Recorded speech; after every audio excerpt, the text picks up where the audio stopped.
मौका ही नहीं दिया जिंदगी ने। बच्चों के खर्चे, घर की जरूरतें कभी उसे चैन से लेटने नहीं देती। जब वो लेटने लगा तो फिर हम घर से बाहर निकल गए। इतना मौका ही नहीं मिला। कभी हम बाप से कहते अब्बा जो कुरान तूने पढ़ाया ना आज सुन ले। ओ भाई ये मौका बिस्तर पे नहीं मिलेगा। बाप कब्रिस्तान चला जाए ना, दुनिया मिट्टी डाल के आ जाए तो तुम्हें लौट के नहीं आना है। कहना अब्बा आज तू भी फुर्सत में गए, तेरा बेटा भी फुर्सत में गए। जिस दिन के लिए तूने कुरान पढ़ाया था ना, आज तेरा बेटा तुझे कुरान पढ़ के सुनाएगा। मैं तो कहता हूँ खुदा की कसम, इस दिन के लिए बाप बेटों को कुरान पढ़ाता है, इस दिन के लिए बच्चों को कुरान पढ़ाया जाता है। बैठ फिर बाप की कब्र पे अलहम्द से लेके वन्नास तक पढ़ता चला जा। कब्र की जितनी मुश्किलें होंगी सारी आसान होती चली जाएंगी। मैं तो दावे के साथ कहता हूँ अगर बेटा बाप को कुरान सुनाएगा, खुदा की कसम एक एक आयत के सदके में बाप खुदा तेरे बाप की कब्र पे इतनी रहमतें बरसाएगा, टूट के बाद में आएगा। अल्लाह तेरे बाप की कब्र को जन्नत पहले बना डाले। वाह वाह, नारे तकबीर, नारे रिसालत, अज़मत मुस्तफा, अज़मत कुरान। आज उन्हें काम आया कुरान पढ़ाना, आज उनके काम आ गया। सुनाओ फिर एक दिन बैठ के अब्बा को कुरान।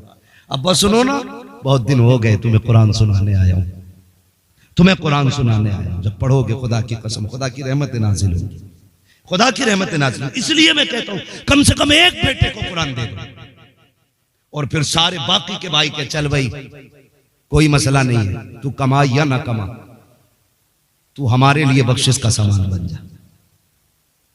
बन जा बख्शिश का सामान। तेरा कितना खर्चा हम उठाएंगे, तुझे बस कुरान पढ़ पढ़ के सुनाना है। जब तक जिंदा रखे घर में कुरान पढ़, जब चले जाएं तो कब्रों पे कुरान सुनाने आना। कहो ये इनसे और ये आपके काम आएगा। इसलिए मेरी गुजारिश है एक बेटे को कुरान जरूर पढ़ा लीजिए ताकि आखिरत का सामान बन जाए, वरना बड़ी बेबसी है, बड़ी बेबसी है। कितना दुख होता होगा उस बाप को कब्र में लेटते वक्त जब उसके बेटे को मिन्हा खलकनाकुम व फीहा नुईदुकुम पढ़ना नहीं आता होगा। कितना दुख होता होगा जनाजे में लेटे हुए उस बाप को जिसके बेटे को अल्लाहुम्मा अग़फ़िर लिहय्यिना व मय्यितिना व शाहिदिना व गायबिना कहना नहीं आता होगा। वो तड़पता होगा जनाजे में, काश आज मौका मिल जाता उठने का, मैं गिरबान पकड़ के पूछता इस दिन के लिए पाला था मैंने। मजा तो तब है जनाजे में बाप लेटा हो, मुसल्ले पे बेटा खड़ा हो, इसके हाथ उठते हो, वो कहता हो वाह मालिक मेरी मेहनत रंग ले आई है, मेरा बेटा मुसल्ले पे आ गया है। और हम तो ये कहते हैं साहिब जो दर्द बाप के लिए बेटे के सीने में होगा वो पीर के सीने में मुरीद का दर्द नहीं होगा, उस्ताद के सीने में शागिर्द का दर्द नहीं होगा, शागिर्द के सीने में उस्ताद का दर्द नहीं होगा। मजा तो तब है जब मुसल्ले पे बेटा खड़ा हो, जनाजे में बाप लेटा हो और ये जब नियत बांधने के लिए आए, इसे बाप की कुर्बानियां याद आए, बाप की मेहनतें याद आए, ये आंखों में आंसू भर के कहे मालिक बख्श दे इसे। ये वो लेटा है जिसने कुरान की उजरत नहीं मांगी, ये वो लेटा है जिसने तालीम का बदला नहीं लिया। आज मैं रो के कहता हूं इसे बख्श दे, वो इतना करीम है तेरी भीगी पलकों को देखेगा, आंसू गिरने से पहले तेरे बाप की मगफिरत फरमा देगा। और बाप बेटे का रिश्ता बड़ा गया, ये याद रखिए, मरने के बाद भी नहीं टूटता है, मरने के बाद भी नहीं टूटता है। अल्लाह आपको सलामत रखे। तो जाते रहना बाप की कब्र में। हर भाई की जिम्मेदारी अगर जो यहां रहता है वो हर जुमे को बाप की बारगाह में हाजिर दे। वक्त है तो अपनी सुबह का आगाज बाप की कब्र से करना। हाँ, बाप की कब्र से करना। वो तुमने नहीं माफ पढ़ा है हुजूर, मैंने नजर मानी थी कि अगर मेरी ये नजर पूरी हो गई ना तो मैं जन्नत की चौखट चूमूंगा। हुजूर जन्नत मिले ना मिले पता नहीं किधर जाना है, क्या होना। हुजूर नजर मेरी वो मुराद पूरी हो गई है। नजर कैसे पूरी होगी? फरमाने लगे बाप जिंदा है, कहानी इंतकाल हो गया। फरमाया कब्र याद कहाँ है? वो भी याद नहीं। फिर हुजूर कब्र भी याद नहीं का गुमान करना, जहां कब्र हो ना, जहां कब्र का गुमान हो। फरमाया बाप की कब्र के पैरों की तरफ चूम लेना, वो जन्नत की चौखट का नीचे का हिस्सा है। और बाप की कब्र का सरहाना चूम लेना वो जन्नत की चौखट का ऊपरी हिस्सा होता है। अपनी सुबह का आगाज बाप की कब्र से कर, हम तो खुल के कहते हैं जी। मैं एक बंदे को जानता हूं, नाम नहीं लूंगा क्योंकि ये सोशल मीडिया का दौर है, लोगों को बुरा लग जाता है। मुझसे एक कहने लगा कि कई दिन हो गए नुकसान पे नुकसान हो रहा है, 2-3 लाख का नुकसान हो गया 15-16 दिन में। क्या हुआ? मैंने कहा यार माँ की कब्र पे कब से नहीं गया, बाप की कब्र का तो होश ही नहीं है, लेकिन जब से दफन हुई है माँ की कब्र पे नहीं गया।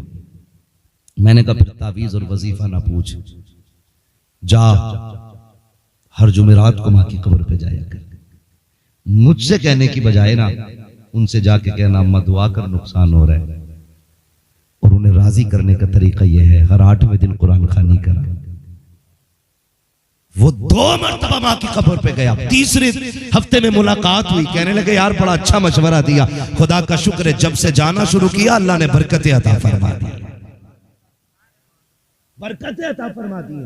ये माँ बाप होते हैं। और तुम्हें एक बात और बता जाओ, अगर याद रखना चाहे तो चलूं थोड़ा सा आगे, हालांकि वक्त हो चुका है, कल फाता भी होनी है और काम का वक्त भी है, मैं सबकी जरूरतें भी समझता हूं। हाँ, तो कब्रिस्तान में जो लोग चले जाते हैं वो अपने लोगों का नारे तकबीर, नारे रिसालत, अल्लामा अलहाज कारी यूसुफ जमाल साहिब क़िबला। माशाल्लाह कर सब तशरीफ ला चुके हैं, बस मैं बात खत्म करने लगा हूं। चलूं आगे थोड़ा सा, समझ रहे हैं ना बच्चे मेरी बात? मेरे लाल बहुत गौर से सुन रहे, पूरी जिंदगी काम आएगी, पूरी जिंदगी काम आएगी। जिनका वक्त गुजर गया उनका तो गुजर गया, अभी हमारा है, हम कोशिश करेंगे इन बातों पे इंशाअल्लाह अमल करने की। तो जो कब्रों में चले जाते हैं ना, तो फिर वो इंतजार करते हैं, जैसे हमारे बाप की कब्र है और हम नहीं गए, और पड़ोस की कब्र वाला कोई गया है तो कहते हैं मुबारक हो यार तेरा बेटा आया है, और जब पलट के आता है तो उससे कहते हैं जा हमारे घर जाना ना, मेरे बेटे को भेज देना, उसकी बड़ी याद आ रही है, मेरे पोते को भेज देना, बड़ा प्यारा लगता था मुझे, मेरे नवासे को भेज देना, उसकी बड़ी याद आती है। लेकिन चूंकि एक फासला हो चुका है हमारी दुनिया और उस दुनिया के अंदर, वो कहता है हम सुन नहीं पाते हैं। कभी पोते को बुलाया जाता है, कभी नवासे को बुलाया जाता है, जिनसे वो दुनिया में प्यार करता था, एक एक बंदे का इंतजार करता है। और खुदा तुम्हें तौफीक दे, दुनिया के रंग रोगन से निकलना, एक दिन कब्रिस्तान जाया करो, अपनों की कब्र पर ठहरा करो, उनसे बातें किया करो, तुम्हारे बैठने से उन्हें राहत होती है। और फिर जो तुम्हें मांगना हो उनसे कहना अब्बा ये चाहिए, दुआ कर देना। जब तुम पलट के चलते हो, बाप हो या माँ हो, फिर वो हाथ उठा के कहता है ये मेरे मालिक, ये मेरा बेटा है। जब ये दुनिया में मैं था, मेरे पास आता था, ये बाहर जाता था, मैं 20 रुपए इसको देता था, मैं 50 इसको देता था। जब कभी मेरे पास आया, मैंने तकिए के नीचे से केला निकाला, सेब निकाला, मैंने कहा बेटे चुपके से खा ले, कोई देख ना ले। कभी मेरे बिस्तर से खाली नहीं गया, आज ये मेरी कब्र से खाली जा रहा है। मालिक मुझे गैरत आ रही है। रब फरमाता फरिश्तों इससे पूछो ये चाहता क्या है, तो वो पूछता के बंदे से बता तेरी क्या मर्जी है, तो वो ये कहता है बाप अगर मेरे पास पावर होती तो मैं खाली नहीं जाने देता। ए मेरे मालिक मैं तो नहीं दे सकता, मगर तू तो दे सकता है, तू तो दे सकता है, मालिक अपने करम से दे। अल्लाह कहता फरिश्तों जब ये बाप के पास आता था वो अपनी ताकत से देता था, आज हम अपनी शायान शान इसे देंगे, हम अपनी शायान शान देंगे।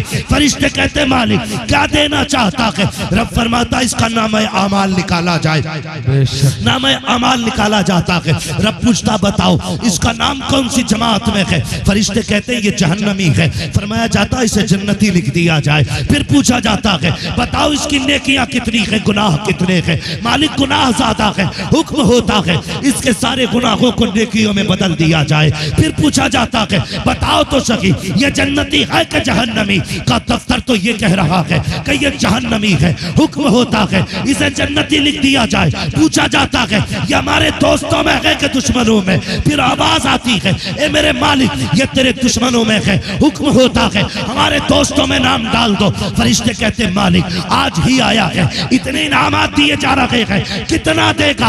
आवाज आती है चुप हो जाओ फरिश्तों, अगर मैं भी उतना दूं जितना बाप देता था तो फिर मुझ में और बाप में क्या फर्क रखेगा? मैं जमाने को बताना चाहता हूँ कि जो अपनी ताकत के मुताबिक बेटे को दे देता है वो बाप होता है, जो शायान शान देता है वो खुदाए पाक होता है। नारे तकबीर, नारे रिसालत, मसलके आला हजरत, अज़मते मुस्तफ़ा, सुभान अल्लाह माशाअल्लाह। ओ भाई अपनों